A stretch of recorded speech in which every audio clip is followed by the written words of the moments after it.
Forgive me, Father, for I have sinned. It has been 14 days, 6 hours and 27 minutes since I last worked on the Mini.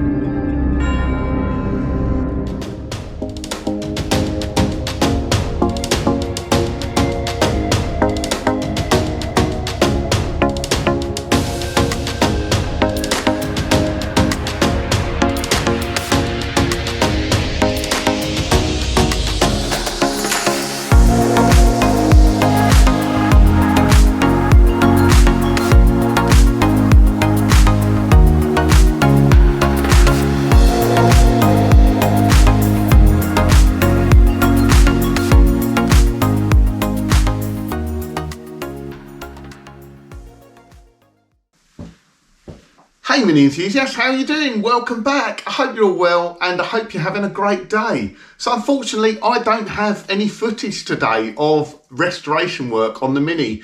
Sometimes life just gets in the way, but I do have an update from Paul Jeffries, which is really exciting, and we find out a bit more about the spec of the engine. So I have the original matching numbers engine for the car.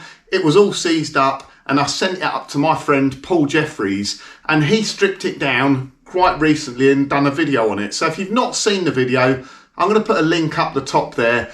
Go and check out Paul's YouTube channel. Go and check out this engine, because it really was seized up and really rusty and horrible looking before Paul got stuck into it. And I would thoroughly recommend subscribing to Paul's channel. He has some great content, and you'll be able to keep updated with the build on the Racing Green, because it's gonna get really exciting. So Paul sent me a video earlier this week, and I thought we'd just show you the video on the channel, and I can give you a bit more in-depth detail on the specifications of this engine. So let's have a look at Paul's video. Hi Keith, this is your engine. I've cleaned it all up. The one from the Racing Green Mini, the original engine that came, well, that was in the car when it was new. That's looking clean. It's all been completely cleaned. I even glaze busted the bores just to see what they were like, and they ain't too bad, to be fair, but there is a lip at the top of them. Can't believe that's the same engine. But the block itself has come up really well, considering how rusty it was. I've took all the core plugs out. The all gallery plugs are all out. It's had a damn good blasting. Yeah, you can even see some of the yellow left on it, look. But yeah, so that is ready now for the machine shop. And it's all look nice in there. That's a nice finish edge on there for the thrust washer, and the same the other side's all good. So yes, this block will definitely go again. It's a good block actually.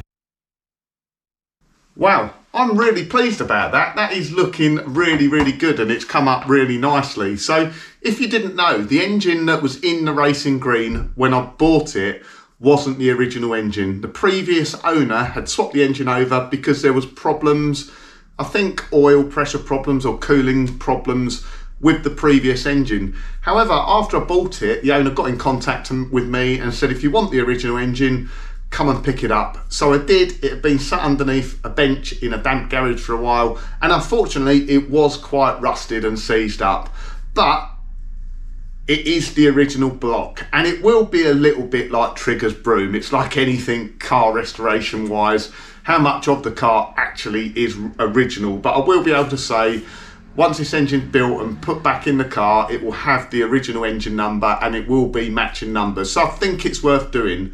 Now, like I said before Paul's video, go and check out his channel, get subscribed so you can keep up to date with the engine build.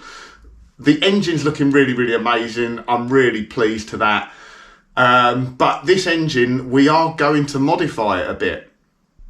So it's hard to say the exact specifications of what the engine will be, although I've already got a good idea of what we're going to do, and certainly the bottom end, I think we've pretty much got it planned out quite nicely now. So it's going to be overboard. There was a lip at the top of the bores. I can't remember the mileage on that engine. I think it's around about 50,000-60,000 miles, so it will have had a fair amount of wear on the engine anyway. So we're going to overbore it 60,000, which takes it to around 1040cc. I'm not sure exactly, it might be 1041, but if someone wants to let me know, please do. So we're going to overbore it, plus 60. We're going to use Hepalite flat top pistons in it. I've already got a camshaft for it, so it's going to have an Evo 1 camshaft, new followers and everything like that. And the bit I'm really looking forward to is the bottom end of the engine, so the crank, the com rods, the flywheel.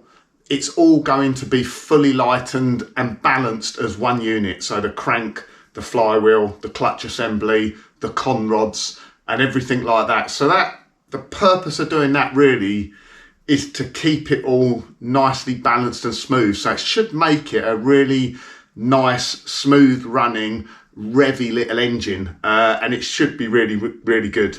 Paul's using Victor Ryan's gaskets, which I'm a real big fan of now. They are really good quality gaskets.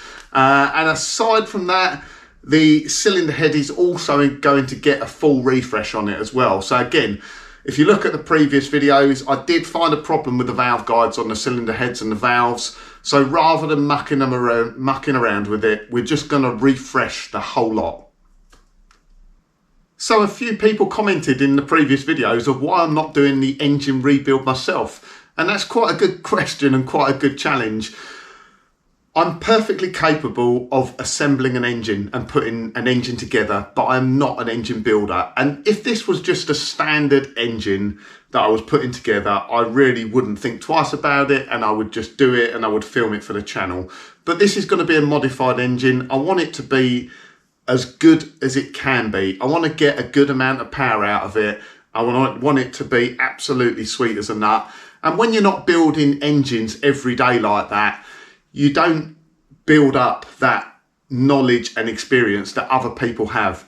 I really trust Paul and the work he does, and I've seen the engines he's built in the past, and I know the power they make on dynos, and he's really, really good and enthusiastic at what he does. So I would rather send it to someone like Paul that knows what he's talking about, knows the tricks of the trade, knows the local engineering companies that can do the work to a good standard, rather than trying to do it myself and it just being not quite as good as it could be. So really, really looking forward to this.